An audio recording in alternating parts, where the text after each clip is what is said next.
Hello and welcome back to the Visionary Chronicles. I appreciate you being with me today as always. And today we're going to talk about another chapter in my latest book, The Visionary Leader, Success Principles of the World's Greatest Visionaries. And it's on Abraham Lincoln. I find this is one of the most interesting visionaries that I profiled in the book, and probably the one outside of a couple others, because I had 19 in there, so there was a lot, but probably the one that gets the most comments. And I'm Bryan Smeltzer. I spent 30 years in executive leadership at Oakley, Adidas, TaylorMade, K-Swiss.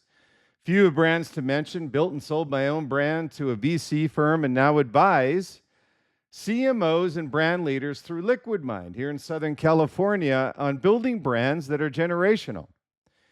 And today that's who we're going to talk about. And we're going to talk about the chapter of the commitment. And that's the reason that I profiled Abraham Lincoln. When we talk about commitment, there's probably no greater example in American history than Abraham Lincoln. He failed. Most people don't understand. He failed miserably early on in his career. And he failed repeatedly, which is a message that I try inherently, and every time I can mention it is, risk without failure is not success. You have to fail faster to gain success quicker. So this is a man who failed repeatedly. He led the nation through really its darkest hour and never once wavered from the principles that defined who he was. So I thought this would be a great profile, not only from the book, The Visionary Leader, but when I was reading up on Abraham Lincoln, which I did some in-depth background in reading and understanding his life as a leader and how it can apply to your day-to-day. And I felt it would be something that's extremely useful for you, not only today, but as you continue to grow as a visionary leader. So again, today we profile Lincoln as the ultimate study in visionary commitment. And I'm going to show you exactly what his leadership teaches every founder, CMO, and executive building something that's meant to last. Not a one-hit wonder, it's generational in what he created. So let's start out with a quote directly from the man himself, Abraham Lincoln. You cannot escape the responsibility of tomorrow by evading it today. Abraham Lincoln. Again, you cannot escape the responsibility of tomorrow by evading it today. Future principle thinking by Abraham Lincoln. So why does this matter when we talk about a historical character like Abraham Lincoln? Well, what I want to do in setting the record straight, for those of you who don't know, is everybody thinks he had everything he touched turned to gold, and that he was success from very early on to late in his career to a tragic ending. And what we want to make sure that we understand with Lincoln as the President of the United States is his commitment to our future as a nation. Abraham Lincoln, just a quick context here, was the 16th President of the United States. And really, and the reason that I put him in the book, he's really regarded as one of history's greatest visionary leaders because of his leadership during the most critical period in our American history.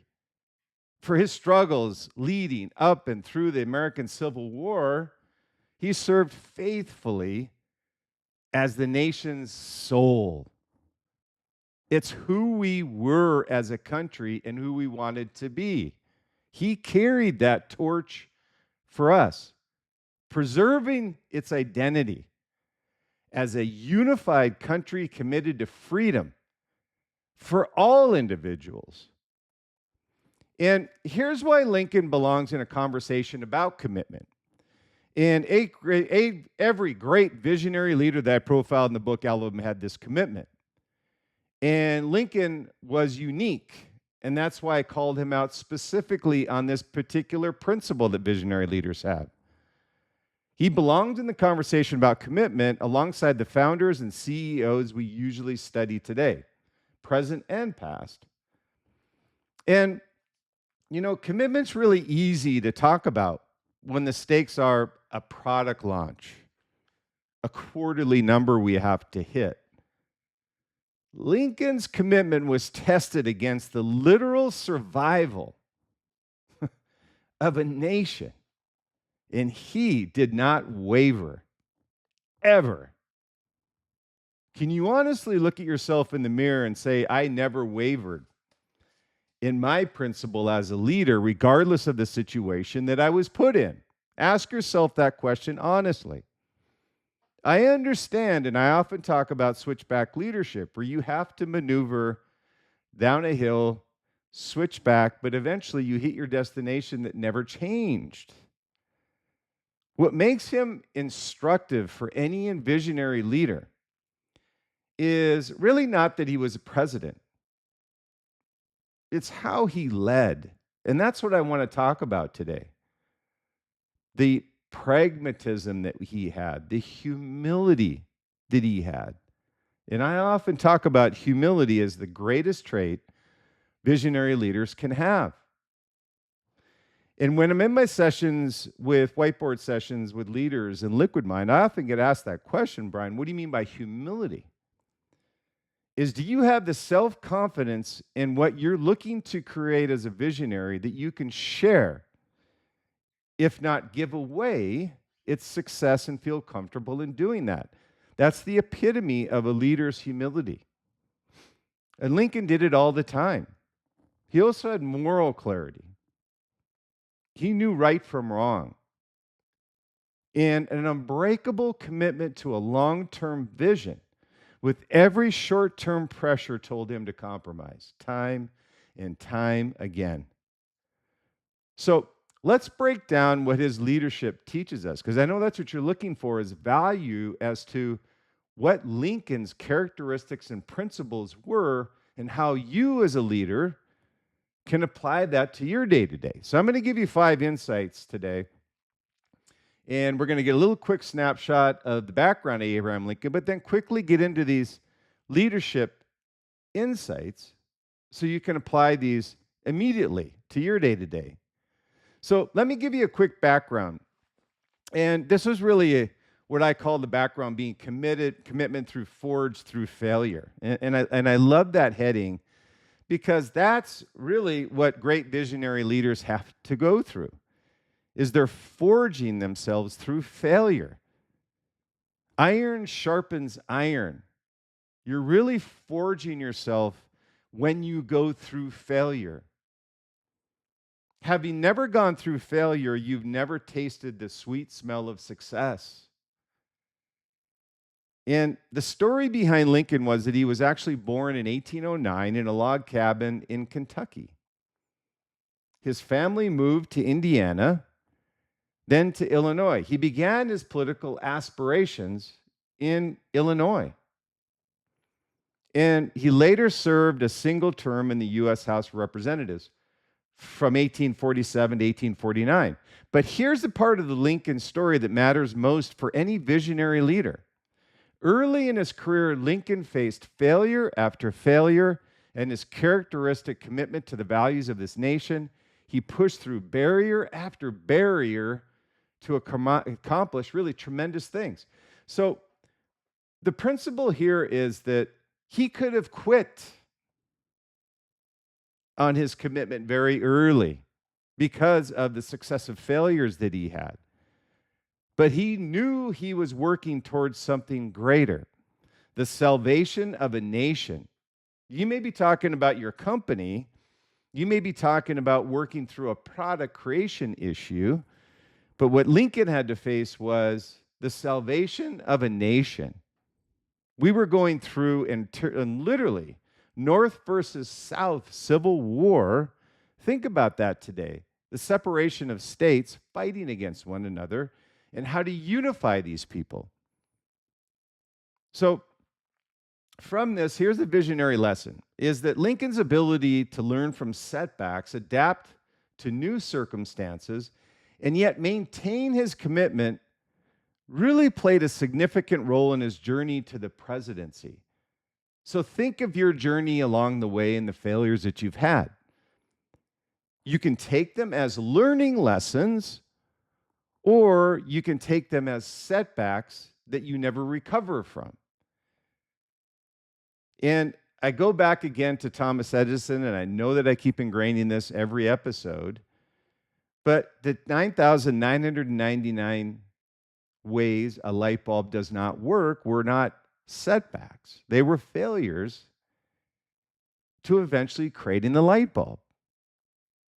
His life was often cited as the definitive example of how perseverance and determination lead to remarkable achievements in a person's life.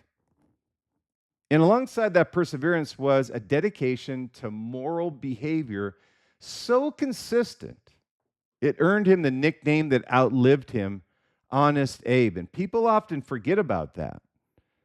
But that was a principle with Abraham Lincoln that was true and authentic. And that's why I often talk about humility, honesty, authentication. Again, look at yourself in the mirror when you're with your team. Are you honest? Do you have humility? Are you authentic? Abraham Lincoln had all of these. And this is a foundation for visionary commitment, not the absence of failure, the refusal to let failure end the pursuit. Every founder I've worked with who built something lasting had a version of this story. The failures are not the exception in the journey. They are the journey. What separates the visionary leader is what they do after these failures. So here's the quick principle on this section of the podcast. Commitment is not proven in success. It's proven in how you respond to failure. Lincoln failed more publicly than most leaders ever will, and committed harder each time. So, when you face failure or anticipated failure, do you back off, or do you continue to work through the barriers that failure presents to eventually where your destination or journey leads you? So the practical application is, think about your most significant professional failure. Did it end a pursuit or deepen your commitment to it? This week, what I'd like you to do is identify one area where a past setback has, let's say, quietly made you play smaller. Recommit the way of Lincoln would have. And make sure that you're following your journey and working through these barriers without losing hope. Insight 2 is the vision, what I call the unwavering commitment to a singular purpose. And the story is, with Lincoln assumed the presidency shortly before the outbreak of the Civil War in 1861. He navigated the country through its most challenging period. This is a North versus South. So again, for those that don't have the background in the Civil War, imagine the bottom level of states versus the North versus South. I know it's very black and white and oversimplistic, but kind of for purposes of demonstration today, let's say, that's what it looks like. So he navigated the country through its most challenging period, really preserving the Union while overseeing a nation divided by conflict. This is a nation, not a company. So he's a great example of visionary leadership that you should follow. His steadfast commitment to preserving the Union during the Civil War was central to his vision. Everything he did aimed at one outcome: maintaining the United States as a single, united nation, even in the face of an internal war. So here's the lesson. This is a defining characteristic of visionary commitment: a clear, non-negotiable purpose that anchors every decision you make. Lincoln had countless tactical choices to make, literally on a daily, if not an hourly basis. And he adapted constantly. There's another thing that you need to have as a leader, the ability to adapt on the situation, but never losing sight through your journey what your destination is. But the vision never moved. I love that with Lincoln. His sight line never changed, regardless of the barriers that he went through. The Union would be preserved. That was the fixed point around which everything else flexed or adapted to. For any leader, this is a lesson. Your strategy should be flexible, but your core vision should be fixed. Again, for any leader, this is the lesson. Your strategy should be flexible, but your core vision should be fixed. The leaders who lose their way are the ones who let short-term pressure move the vision itself. Again, switchback leadership only works when you're adapting. The adaptation is the switchback. The vision is the destination. Lincoln faced more pressure than any leader in American history to compromise on the Union, and he refused to move on this. He demonstrated pragmatism and flexibility in his approach to governance. While dedicated to his principles, he was really willing to adapt and adjust his strategy in response to changing circumstances, and that's what you should do as well. That adaptability was precisely what allowed him to navigate the challenges of the war itself without ever abandoning the vision. So here's a quick principle. Hold your vision fixed and your strategy flexible. The leaders who fail reverse those two. Rigid on tactics, negotiable on purpose. Lincoln did the opposite. And here's your application. Write down your organization's single non-negotiable purpose, the one thing that does not move regardless of market pressure. I'll be proud of you if you can come up with something like that, because most brands and companies don't. Through Liquid Mind, this is what we whiteboard with our companies. Give me a singular non-negotiable purpose of your brand, company, or service. Then ask, have I been protecting the strategy and compromising the vision? Lincoln did the reverse. I want you to realign that this week. The third insight is what I call the method. The team of rivals and the strength of inclusion.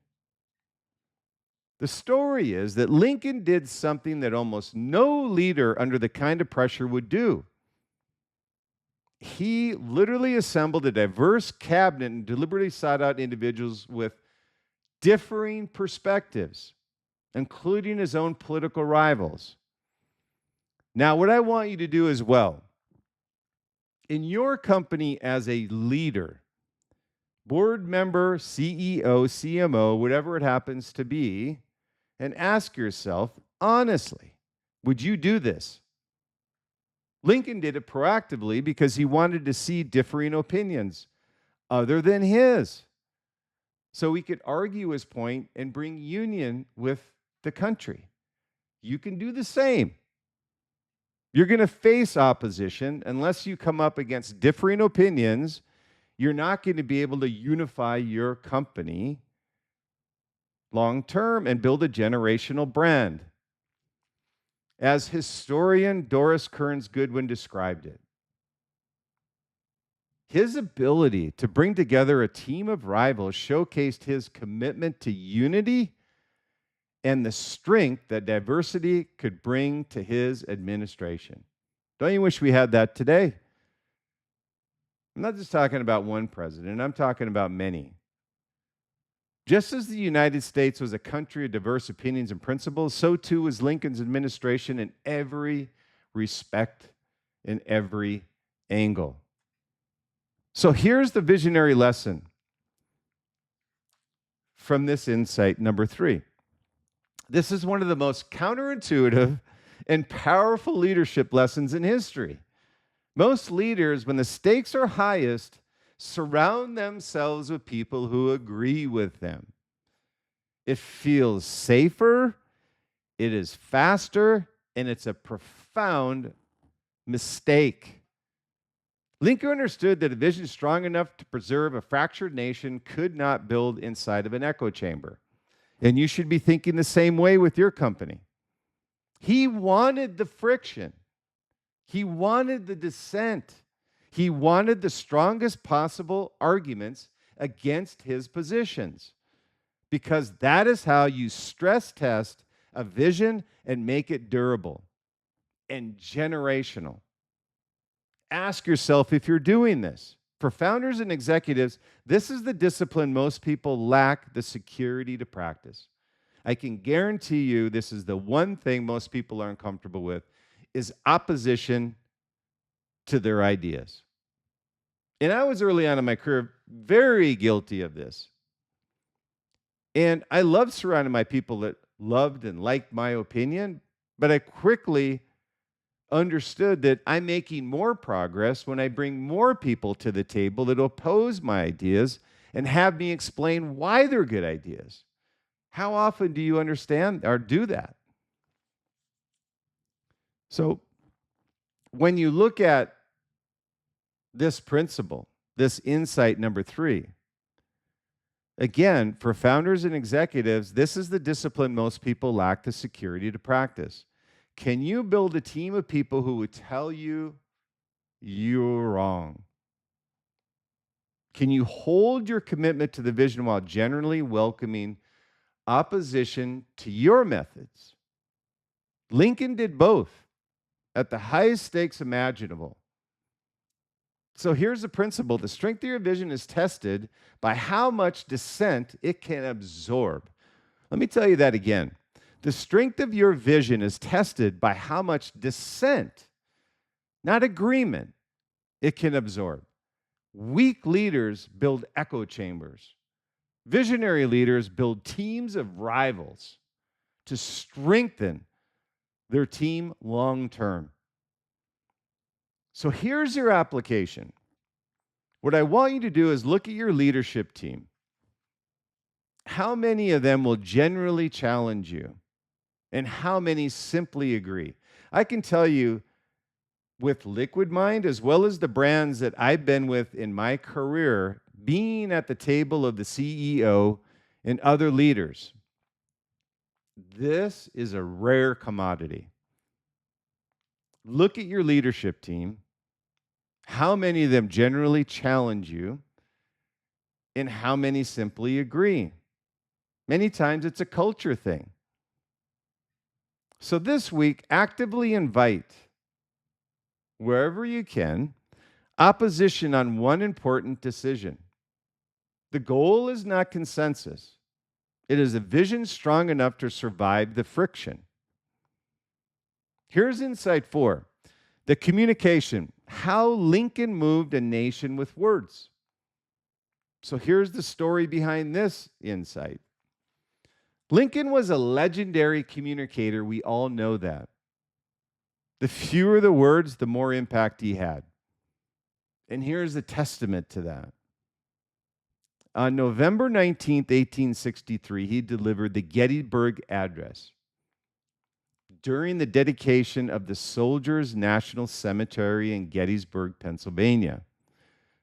The speech was brief, but it is considered one of the greatest in American history. I believe it was 300 words. That's amazing, isn't it? One of the greatest speeches in American history, 300 words. He was a man of few words, but of significant impact.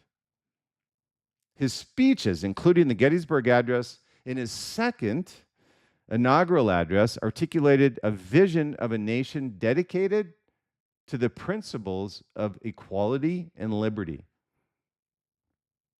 They did more than communicate. They rededicated the country to the principles of which it was founded. So here's the visionary lesson from this insight. Here's what makes Lincoln's communication a masterclass for every visionary leader to follow. He understood that the vision lives or dies and how clearly you can communicate it. Think about Steve Jobs. Think about Elon Musk. Think about the visionary leaders that we've had present and past, John D. Rockefeller, Andrew Carnegie, some of the ones that I profile in the book. All of them, 100% of them, were great communicators. Socrates, Gandhi, Jesus. All of these I profile in the book, The Visionary Leader. He could have written a long, exhaustive defense of the Union. Instead, at Gettysburg, he delivered a few hundred words that crystallized an entire nation's purpose. Brevity is not a limitation. It has the power. The clearer and more distilled the message you have, the more deeply it lands and the longer it lasts with your team and whoever is listening to you. His ability to inspire and unite through words was a hallmark of his leadership. Wouldn't you love to have that as a hallmark of your leadership? Few words, but every word you say was impactful. And this is the part founders consistently underestimate, I find, is you can have the right vision and still fail to lead simply because you can't communicate in the way that moves people. And I'm the first to say that not everybody's a great communicator. Even though you may have great words, you need to communicate them in a way that's authentic, impactful, and with passion. Lincoln's commitment to his vision was matched by his commitment to expressing it with absolute clarity. And here's the principle: a vision no one can repeat is a vision no one will follow. I think that's super important to understand. Again, a vision no one can repeat is a vision no one will follow. Lincoln moved a nation in 272 words. Distill yours until it's impossible for those you're talking to misunderstand. Ideally, you'd love them to memorize it. And I'm going to tell you, there's a lot of people that know the Gettysburg Address by heart. And here's the application I would like for this insight is take your organization's vision and cut it in half. If you have a vision. So that's the first challenge. If you don't have a vision or you don't have a purpose, create one. Cut it in half, then cut it again. Can you express it in one sentence anyone on your team could repeat? That's a significant challenge, and I get it. But it's imperative to your longevity as a brand, company, or service. If not, that's your communication priority this week. Clarity is commitment made transmissible to others. And inside 5 is the legacy. And it's moral leadership that outlasts the leader. Think of Lincoln's legacy. It's second to none. The story is Lincoln's issuance of the Emancipation Proclamation in 1863 demonstrated his commitment to ending slavery. While the proclamation did not immediately free all enslaved individuals, it set the stage for an eventual abolition of slavery and signaled a transformative shift in the nation's moral and political landscape. It abolished slavery. His leadership set the stage for later civil rights advancements, including the 13th Amendment and the eventual struggle for civil rights in the 20th century. A legacy second to none. Unfortunately, Lincoln was assassinated by John Wilkes Booth on April 14th, 1865 at Ford's Theater and died the following day.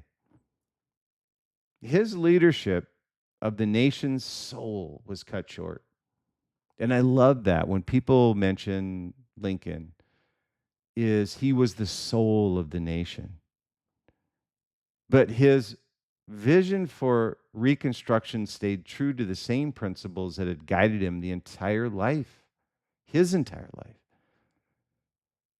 A lenient approach to reuniting the nation and a commitment to healing and reconciliation.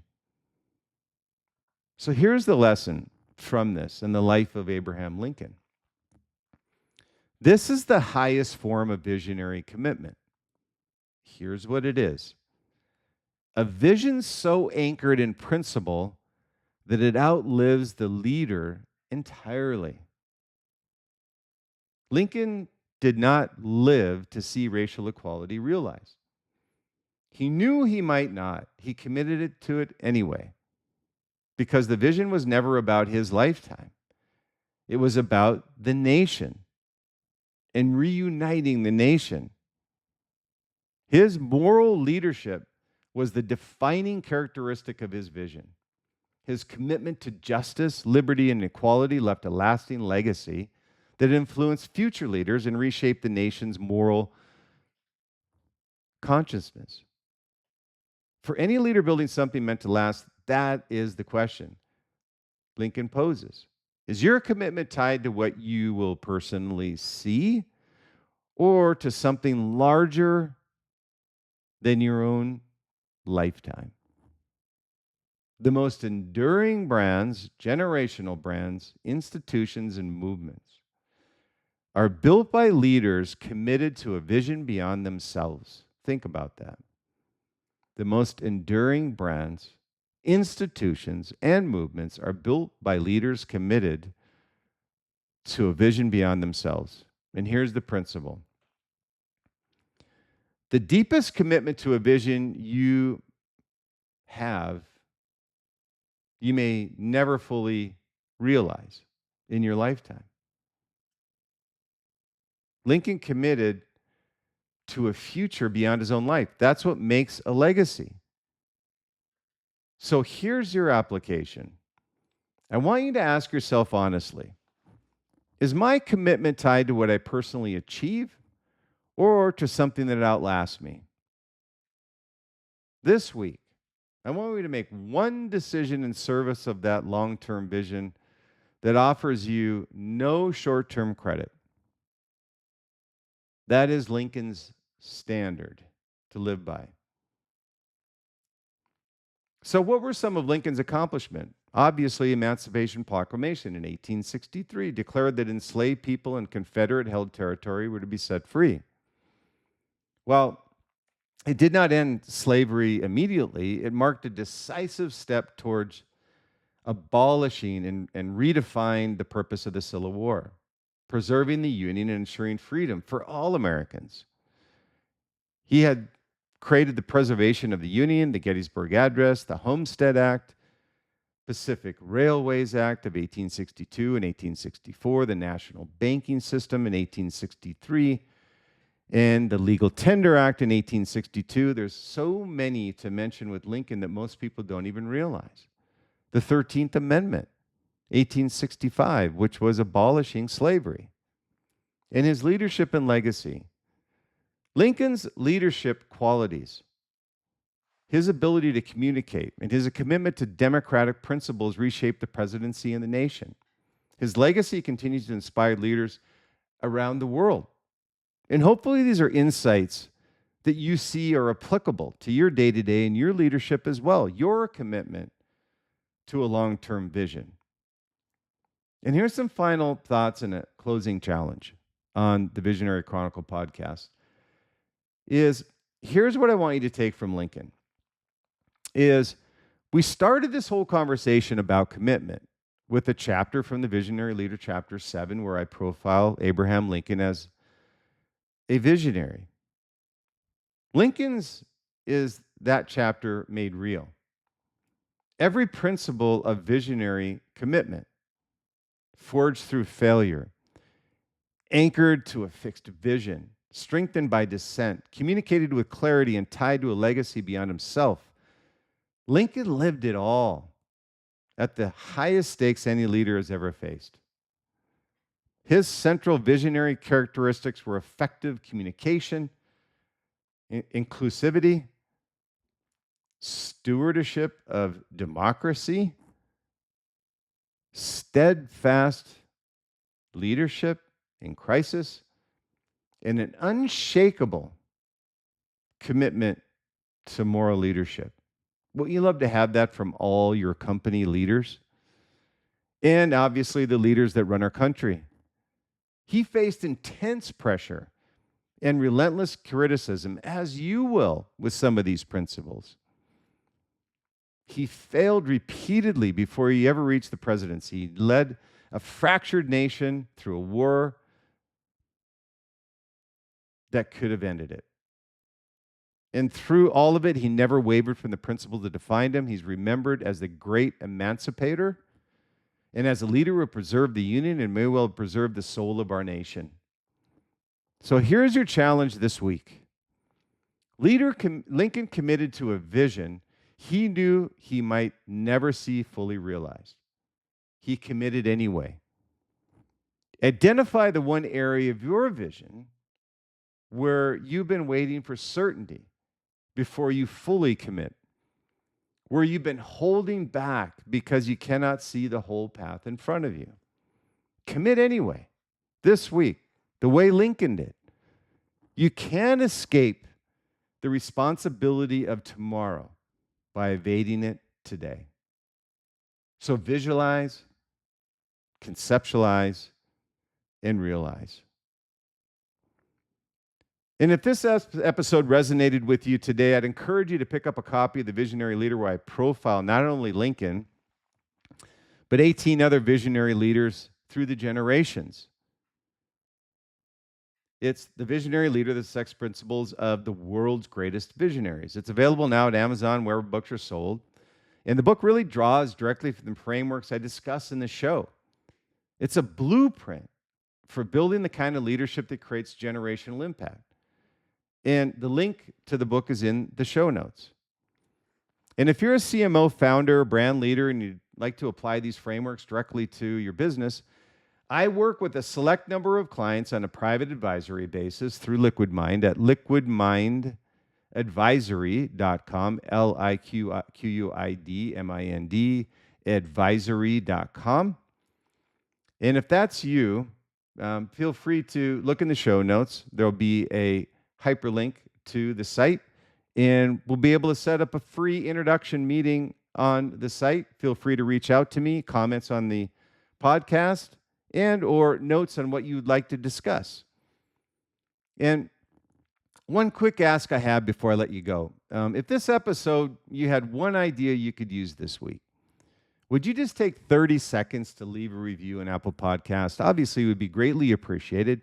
It tells the algorithm this shows we're finding.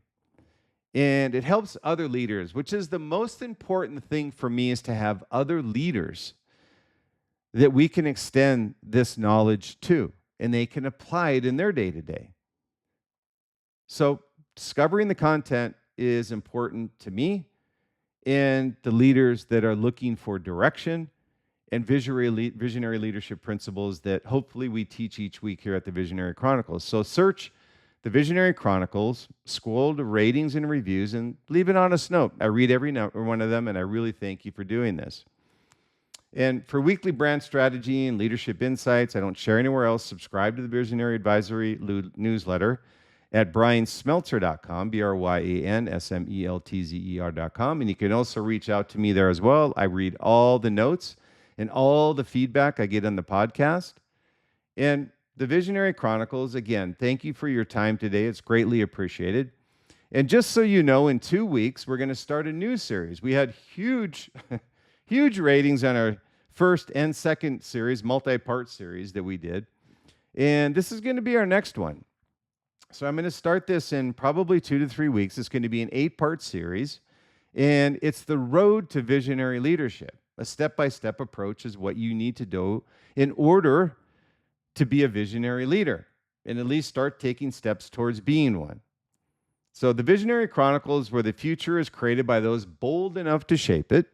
Until next time, I say keep innovating, keep leading, and keep shaping the future. Stay true, stay authentic. Be different, be great, but enjoy the journey along the way. I'm Bryan Smeltzer. See you in the next Visionary Chronicles episode.